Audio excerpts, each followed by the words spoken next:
Back by popular demand, we're kicking off Season 4 of Wilson the VW Bus with a brand new year, 2024. I've got a new addition to the family, and of course, a few upgrades with Wilson. Stick around.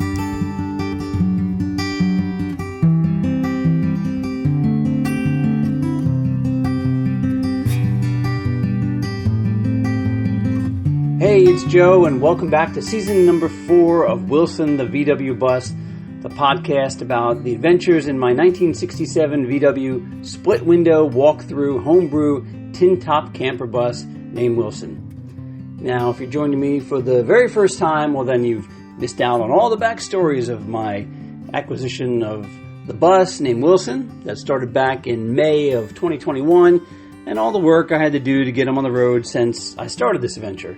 But, hey, you can always go back to Season 1, Episode 1 and start from the beginning if you're interested, or you got nothing else better to do at the moment. But 3 years later, Wilson and I are still going strong here in central New Jersey in the good old US of A. Now, as I told you at the end of last season, in January of 2024, it was going to be pretty hectic for me. And I didn't think I was going to have any free time to produce the podcast with my busy work schedule. I wasn't even sure I was going to start the podcast up again at all. But I was able to get a few show notes together and to build a few episodes. And one of my Instagram followers, Greg, he kept messaging me and he said, "Hey, when are you going to start up your podcast again? They were great. I miss them." Well, Greg, you asked and you shall receive, my friend. Yeah, as long as you're not using Google Podcast, because Google announced that they were shutting down that service in April of 2024. Goodbye, Google Podcast. You were one of my personal favorite choices. So, the biggest event in my life at this time that also had an impact on me starting up the podcast again was the birth of my second grandchild, another beautiful baby girl, Vivian. My wife and I wanted to spend some quality time together with my daughter and her family, so Wilson unfortunately took a little hibernation in the garage for a few weeks during the cold winter of 2024. Now, I want you to think back to last season, way back to last October of 23. I was at a car show in Linden, New Jersey, and I met up with a friend of mine named Mike. He was with another friend of his who told me a story, like everybody does, comes and tells me a story about Volkswagens, about a neighbor of his that once owned a 1966 VW camper bus that he only had for about a year or so before this guy crashed and totaled it. So a while later, this neighbor came up to him and said, "Hey, I got this Coleman camp stove from the bus." It wasn't in the bus at the time of the accident. It's a Coleman 425D 499. It's a camp stove. It's brand new, never taken out of the box, still wrapped in the original wax paper. So my friend asked me, he's like, "Hey, I have this, camper stove. Are you interested in adding it to the camping gear with Wilson?" And I'm like, "Of course." I said, "Yes. Just let me know where to meet you and how much you want for it." So I paid a little bit more than fair market price, but it isn't often that you find something that's brand new, an NOS piece like this, and in the condition. I mean, it's literally never been taken out of the box. So I went to the good old internet and some Coleman collector forums just to see how good or bad of a deal that I had made. And immediately, these collectors wanted me to take pictures of the serial numbers, like on the inside, and like all these little stampings, and to post them on their forums so they could use it to diagnose, I guess all the dates and everything. And I was told to never put fuel in it. It should stay in perfect condition and never be used forever. And I'm like, what? It's a camping stove. Of course I'm going to put fuel in it. I'm going to cook some hot dogs on it the first chance that I get. The truth is, it's a really neat, super neat, nice brand new item, and it's in great condition with great functionality. So, although I haven't used it yet, I completely intend to.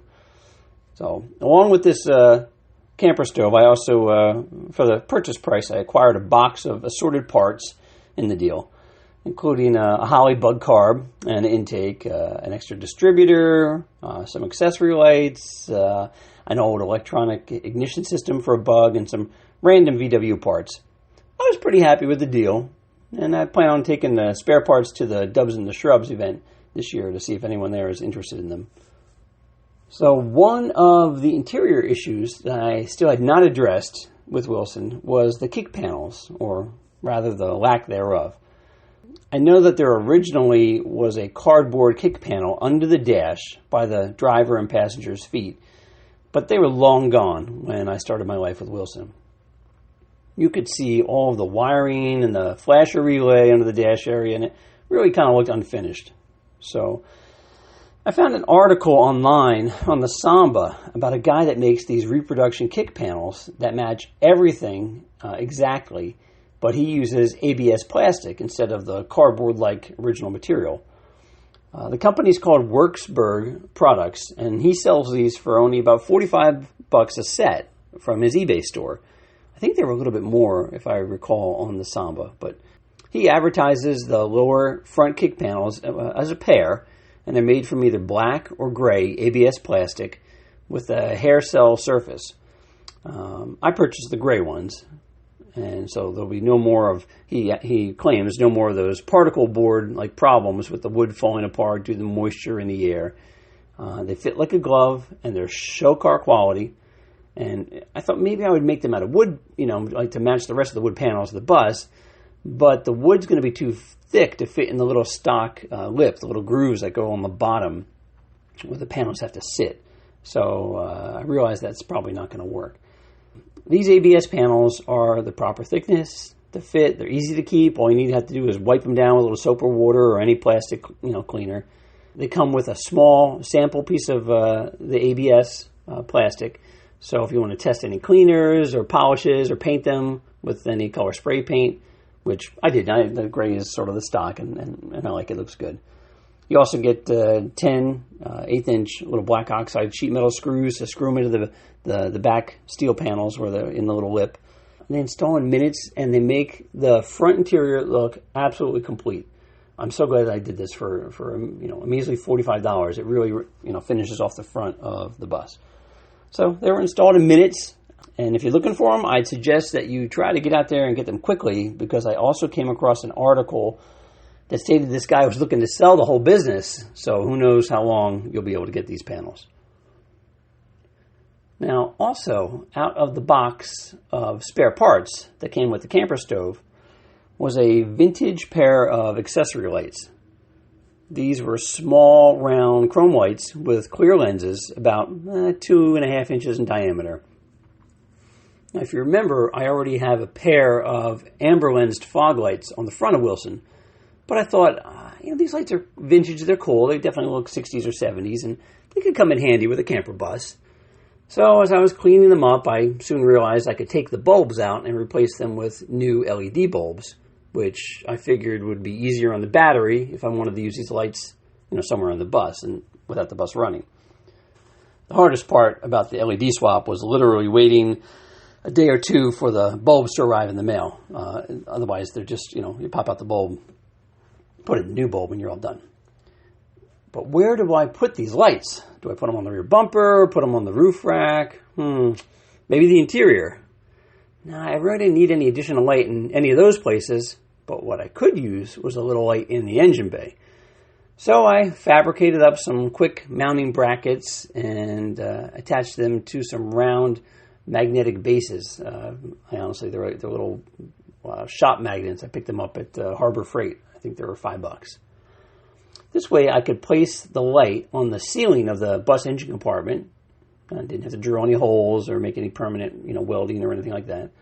And then I could move them around a little if I needed to, say, to check the oil at night or diagnose an issue or a noise. So I wired them up with a little inline fuse and a small toggle switch to finish up the quick and easy project. And then I took a few photos and I posted them on this Facebook group that I had joined recently called Ruined VWs, Purist Not Allowed, which I find to be a very entertaining bunch of VW nuts. Well, I could not believe the positive response that I received from this post about my simple little under-the-hood light project. I mean, thousands of views and dozens of comments on what a smart idea it was, and I hadn't realized I had stumbled upon such greatness with a little under-the-hood light for my VW bus so that I could see what I was doing. And I also throw them on when I'm out of the cruise night to show off that 1915 dual port. Well, that's going to just about do it for this episode. I've got a few more stories for you next time.